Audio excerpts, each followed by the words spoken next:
Hi, I'm Todd. This is Toxic Garage Customs.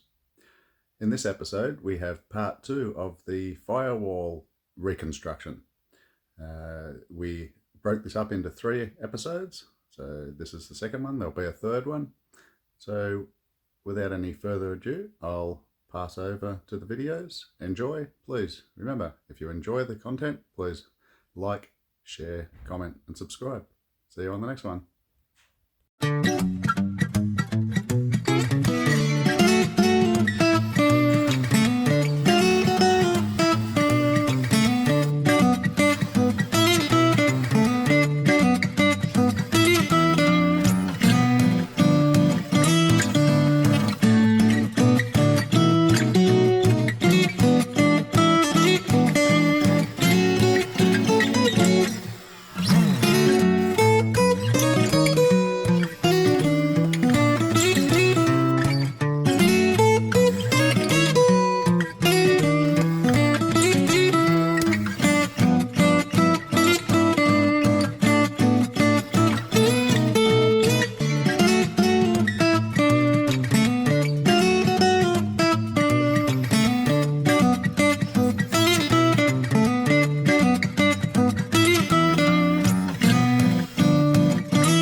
Okay, so I just cut off a couple of lips of metal and so on, like I said, and I've also taken a little notch out of this corner here. It's going to fit around one of the captured nuts there that holds the panels on, the removable panels. So what I'm going to do now, I'm going to sit this, so I need to cut a little bit more out, I'm going to sit this in place and mark out just roughly where it's going to go, and then once I've done that, I'm going to just clean up that metal around there so that when I start welding this in, I've got clean metal to work to and I know where it is. I'm jumping ahead a little bit here because I'm not ready to weld yet, but I'm just going to do that stage now.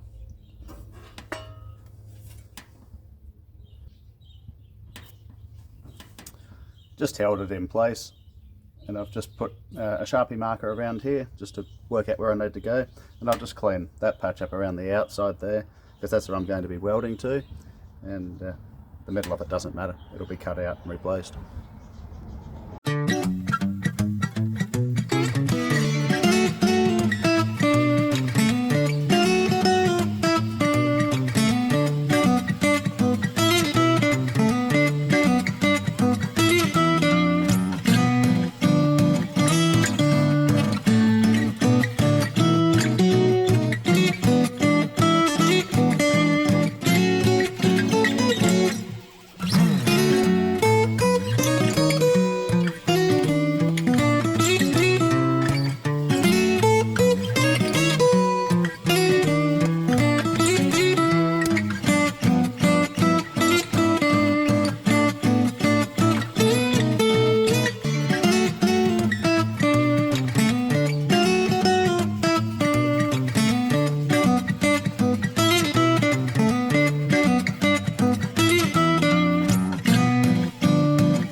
just taking the paint off around the edges there. Now, I don't know if you could see while I was on camera or not, but I'm wearing safety glasses. That's the glasses that I'm wearing all the time. Earmuffs, and I had a dust mask on when I was doing that. The reason being is I've only got one set of lungs, one set of eyes, and one set of ears, and I was wearing gloves as well because I value my fingers. It's hard to do this without having them. So look, it's your choice. Personal protection equipment, I don't think it can be overrated. It's important in my opinion, so you make a choice. So I've cleaned up the edges there. I've held the panel in place a couple of times. We'll do it again.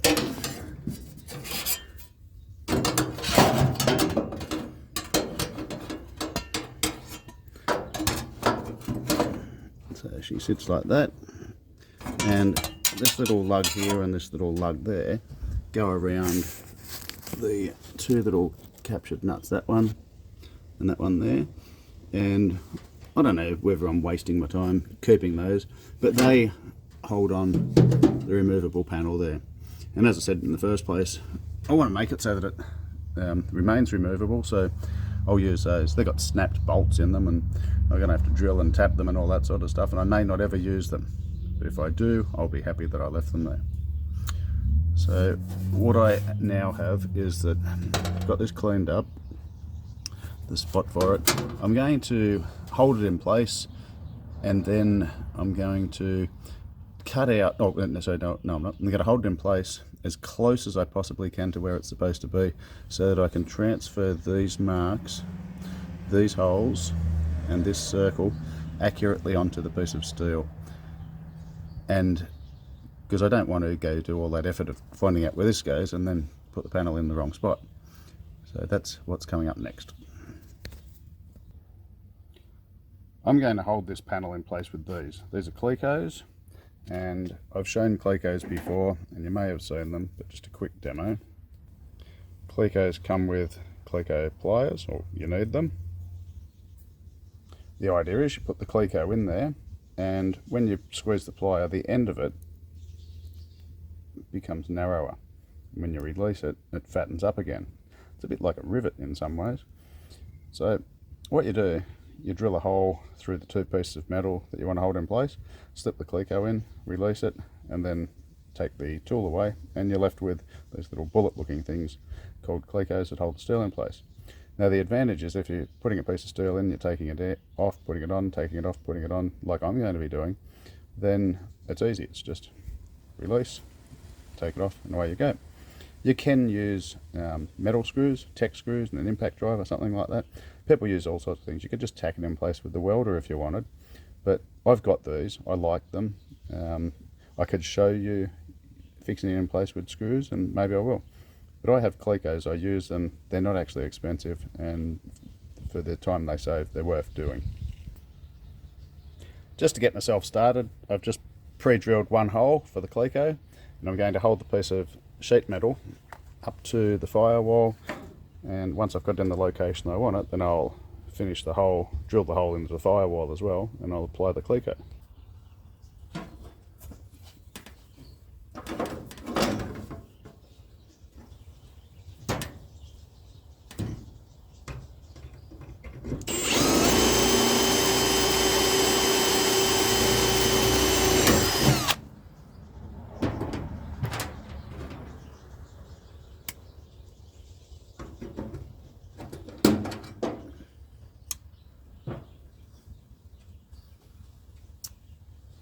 So as you can see, I've only put one Cleco in there, but because I've got it firmly wedged into the place that I want it, it's staying there. Now I'm going to put some others in. I'll put another one over here somewhere to hold it in place. It means I can put it on, take it off, put it on, take it off as many times as I want, because I need to accurately mark out some other points on this. So if it goes back in exactly the same spot every time, then my accuracy is assured. It's not assured, but I've got a better chance of it.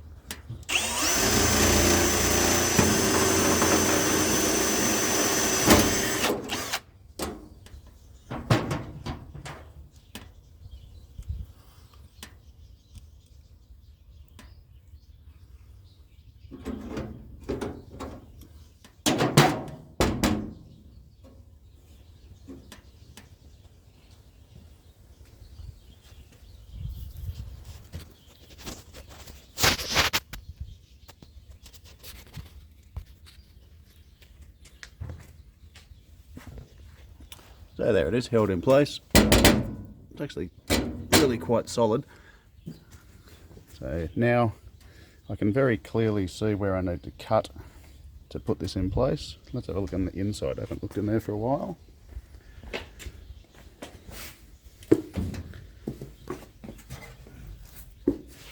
Okay, so you can see where my fold is. You can see where my fold is through there. It looks like it lines up with the body lines. And I'm going to cut this off shorter than what it is at the moment, but that's one of the things that I can mark out. You can see it's covering up all the holes up there, but because I've got it clecoed in place, and where's the cleco? That's a cleco just there, and there's one just up there. You can barely see it. It's just sticking through, just holding in place. So I can mark out where my booster needs to go, and I can work out exactly where I want to cut it down the bottom. I'm going to leave more metal down the bottom in the first place until I work out exactly where I want the column. So in, out, but the cleco's got to make that job clear for me, or better for me. I'm going to cut out more of that metal now that I've got my piece of steel there. The stuff, after I've marked out where the booster's going, I'm going to cut out more of that old metal so that I can just sort of get the sheet metal sitting as close as I possibly can. It's coming along well.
Got those points marked out for the booster. I've still got my cardboard template, so when the time comes I can refer to that also. But those holes that are there, that's where the booster actually fitted through when I put it in, so I will treat those as where I want to be, where I want it to end up. Now I'm going to go to the firewall side. I'm going to mark around the edge of this sheet, see where the sheet metal comes to, and I'll either cut right the way around and remove that piece that I'm taking out, or I will cut through both pieces of metal when it comes time to weld. I'll probably be using what's called a cut and butt technique. Fitzy's Fabrications, I think he came up with that term. I don't think he invented the idea. Maybe he did, I don't know, but it's a really good way of welding. Fitzy's Fabrications. I suggest you watch him if you like doing this sort of stuff. I've learned a lot from him. I'm going to be using his techniques here as well. Something else that he always says is, keep it simple. Just do one piece at a time. Don't overthink it. People overthink things, it gets complicated, they get stressed out, they don't complete their jobs. One piece at a time. That's his advice. That's my advice to you. Let's go to the engine bay. I've marked around that with a Sharpie. Now, I've got it as close to the edge as I possibly can. Now, how this works is, if I cut out on that Sharpie line, which is probably not the way I'm going to do this, but if I cut out on that Sharpie line, I have to cut out on the inside edge, because that is the very edge of my steel. If I cut out on the outside edge, I'm going to end up with a really wide gap that's going to be a nightmare to weld. So I'm going to take this panel off and we can see what's behind there. Removing the clecos is the same as putting them on. Simple as that.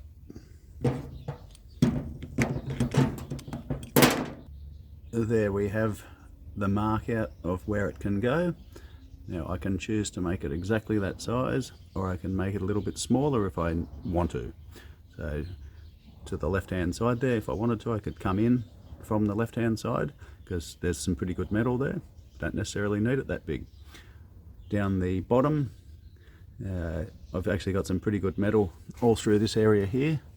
So whether I choose to cut right down the bottom of that is up to me. I can move my line up if I want to. So that's some decisions I'll make moving along. Now on the actual piece of sheet metal, now that I've moved it off, I can see where my booster is and where the holes are for the booster to mount up. So I've got some reference points. My Cleco holes, reference points. I can put this on and off as many times as I want and it'll end up in the same spot. So what is a good piece of advice is I'm not going to cut that point off when I cut all this metal out, and I'm going to leave this little tab there on in the first place as well, because it's points that I can keep putting the Clecos back into. No point having the Clecos there and then cutting off those marks, so those fixing points. So after checking it out for a second, what I've decided to do, and what I've done, is I've installed another Cleco there, and I'm going to take this one out. The reason being is that when I cut out all the metal, I can leave a smaller tab there to reattach this to. Now this is going to fall down, I think. No doubt it will fall. Oh, not bad. So that top hole there is what I'm leaving. That way I don't have to leave that whole corner there. So I'm just going to leave a little tab. So it might look a little bit unattractive at the moment, but I've just gone through and cut around the edge to get rid of most of what I don't need. Left the Cleco hole, left the Cleco hole. I can hold this back in place. Now I've left this lip around here. I'm not going to be doing what's called overlapping when I come to weld. It is going to be what's called a cut and butt. Well, it's going to be butt welded, so I'm going to cut it. The two pieces of metal will just be on the one plane, and it'll all come around well. So I just need to finish off down the bottom here, take off little, and just make sure you don't take off too much when you're doing something like this. This is how we're looking on the inside at this point.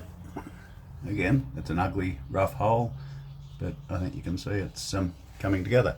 It's coming closer. So what I'm trying to achieve in the first place, turn that torch off. What I'm trying to achieve in the first place is to get the two pieces of metal as close to each other as possible so that I can get it to weld flat. Now it's doing that. This bead just here, and there's one up the top, that's holding it out a little bit, and there's a little bit over in the corner there, I can't really show you, a little bit there. So I'll just finesse those so that I can get the sheet metal to sit as flat as possible, and from there I really could probably start welding. Still haven't made my mind up whether I've got to cut out the hole for the booster first or not, but that'll be made up in the next 15 seconds. What I'm doing at the moment is little by little I'm going through and cutting out the bits that are holding the metal proud. So I put another Cleco point in here down on the level that I'm trying to work to over here, and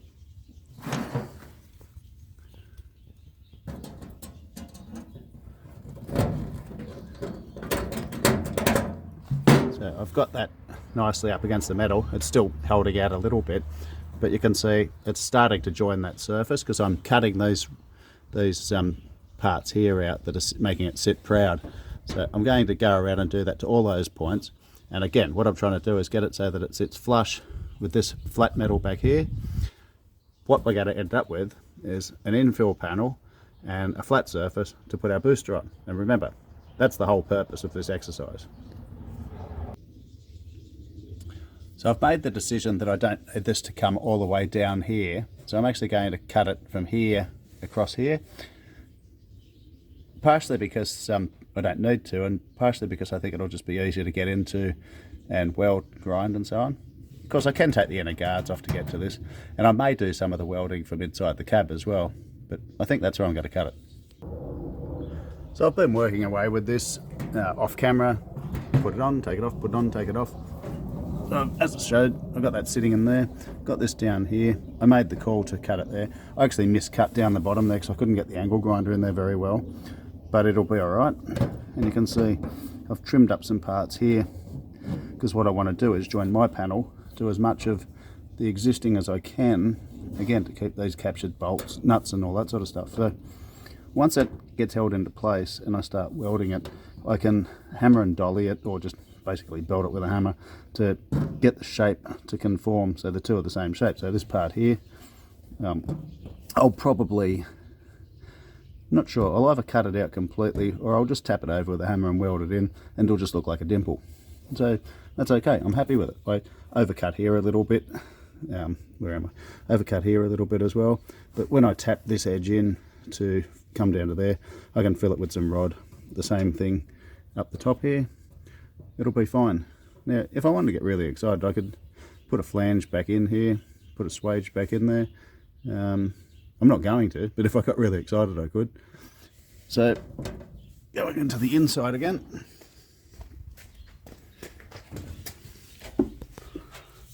this is where it's coming together. Looks less attractive from this side, it'll be fine. So I cut the bottom of the sheet off there, so that is actually in line with where this panel comes down to. You can't really see it from where you are, but that upper panel is that long. And remember, the steering column is going to come into this area here. Where are we? Just there. So the bottom of this is going to be cut back out again anyway, so it doesn't matter if there's a little bit of ugliness there. And I'm going to make a separate piece up to cover this through here, join it onto there, and then I'll again cut the hole out to clearance it for the steering column. So I'll put the metal in there and then I'll take it back out again to the shape that I want. So, and all that ugliness up there with the cuts, that will all be cleaned up. Once I do the cut and butts, I run the grinder down, weld the two together and pull it in, and once I grind it all off, you're not going to really see it, it'll be behind your feet. On the firewall side is the part that you will see. It should look quite good. We'll see how I go for distortion, but overall it should be pretty good.